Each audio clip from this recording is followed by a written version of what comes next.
తాబేలు నిజానికి ప్రతి ఇంటిలో ఉండాలి. మనకి ఇప్పటికీ దేవాలయాల్లో తాబేళ్ళు ఉంచుతారు.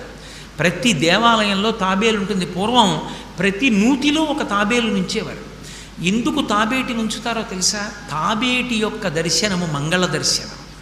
తాబేటి వంక చూస్తే మంగళం. అందుకే ఇంట్లో కనీసం తాబేలు బొమ్మ ఉంచుకుంటారు. ఉంచుకుని ఒకసారి ప్రయత్నపూర్వకంగా దాని వంక చూస్తారు. ఎందుకు తాబేలు ఇంట్లో ఉంచుకోవాలి అంటే దాంట్లో ఒక రహస్యం ఉంది. దీక్ష అని ఒక మాట. దీక్ష అన్న మాట దేనికి అన్వయం అవుతుంది అంటే యజ్ఞానికి అన్వయం అవుతుంది.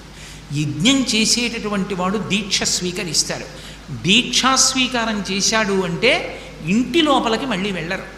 ఇక పూర్తయిన తర్వాతే ఇంట్లో కెడతారు. ఇల్లు విడిచిపెట్టి బయటికి వచ్చేసి దీక్షావస్త్రాలు కట్టుకుని మేళతాళాలతో యాగశాల ప్రవేశం చేస్తారు. ఇక ఎప్పుడు మళ్ళీ ఇంటికి వెళ్ళడం?